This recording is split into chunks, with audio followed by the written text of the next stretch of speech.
Labels are the frame you choose to see life through. The labels that you ascribe, particularly to yourself, have a huge impact on how you experience reality. People are very quick to say, "I'm so stressed," "I'm anxious," "I'm depressed," when in reality, those are words that are ascribed to a physiological response to a circumstance. And I believe that if you can just tweak the word that you ascribe to that response, it can completely change your overall mental and physical state. This is Learning with Current. In just a matter of time, you won't have. Welcome back, y'all. My name is Sean Curran, and I make these videos because I enjoy learning just as much as I enjoy creating, and making these videos allows me to do both. And in this video, I'm going to be talking about labels and how they impact your experience of reality. So I'm going to do this in three main parts. I'm going to talk about my inspiration and a little bit of background on what labels involve. I'm going to go into some examples that show the difference between the two words that you can ascribe to a physiological response. And lastly, I'm going to go over some actionable steps that you can take to alter your physical and mental state next time the opportunity arises. So to start off with a little bit of background on labels, it's important to understand and differentiate between three main sciences: psychology, physiology, and sociology.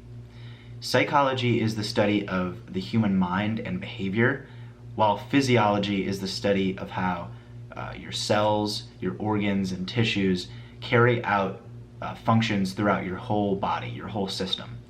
And sociology is the study of human society and is where labeling theory originates. And labeling theory suggests that people recognize how they're labeled and accept that label as true. And they're also going to act in accordance with that label. So ironically, sociology uses labeling theory to explain deviance or crime. For example, if somebody steals from a convenience store and other people find out about it and they label that person as a thief, that is primary deviance. And then secondary deviance would be, since they're labeled as a thief, they accept that label as true and they act in accordance with it, they would continue to steal even though that wasn't like them to do that beforehand. So to illustrate this, I have three main examples. And the first one you may have heard of before, and it's the difference between nervousness and excitement, which I heard a few years ago from a mentor and was later confirmed and reinforced by Simon Sinek.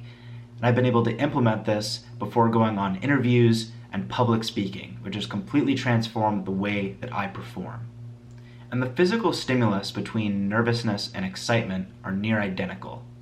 There's the sweaty, clammy hands, the tightness in the chest, the butterflies in the stomach.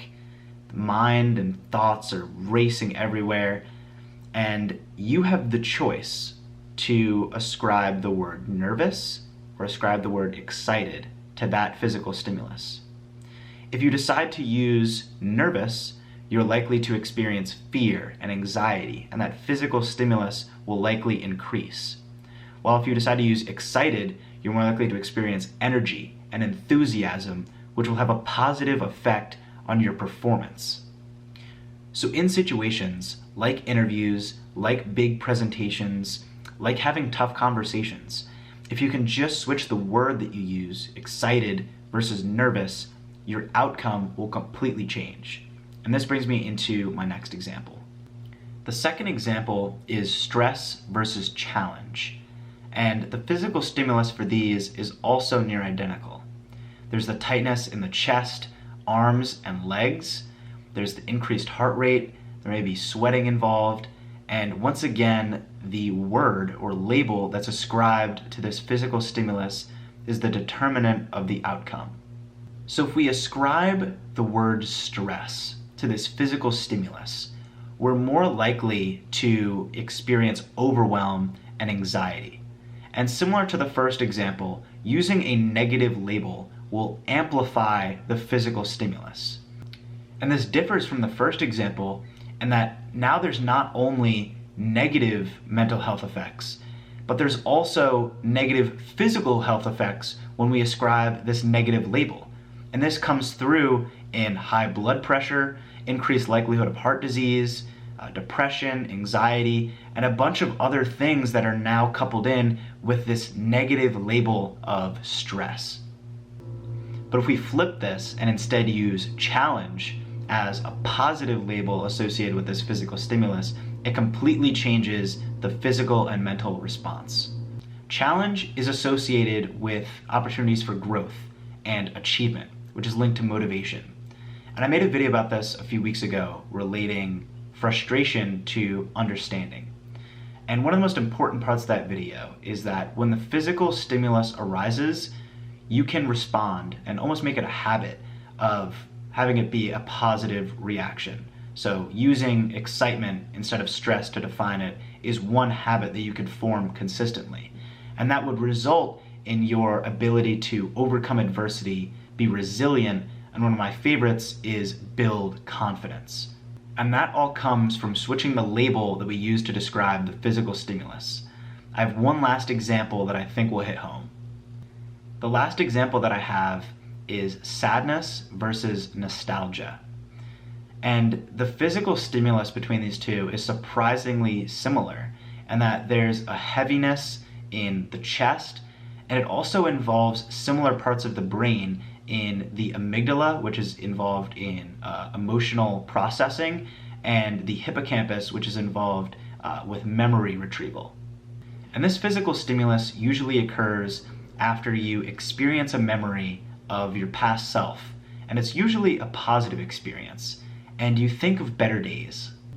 But were they really better days, or were they days filled with less stress, more free time, and less consequence for taking or not taking action? And I'd like to pose the question, are you sad that they're over, or are you happy that they happened? That's up for you to decide. But if you've noticed so far, people who use labels to describe themselves, stress, anxious, nervous, etc., they're usually pretty pessimistic in nature regarding their outlook on pretty much everything. Optimists, on the other hand, look for the benefits, the positives in the situation and the circumstance that they're in, and will use excited instead of nervous. They'll use challenge instead of stress, and they use nostalgia instead of sadness to describe the circumstance and the emotion that they're feeling, and thus will have a positive impact on their physical and mental health. This can be accomplished by understanding and recognizing the physical stimulus that you experience on an everyday level, and then contouring the label that you ascribe to that physical stimulus. It also helps to be around people who see the world in the way that you want to see the world. If you want to be an optimist, hang around with optimists, and so forth. By doing this, you can use labels to your advantage and view life in a completely different way. I hope you all enjoyed this video and gained value from it along the way, and I hope that you implement these labels and the shift in mindset to experience life in a more positive way.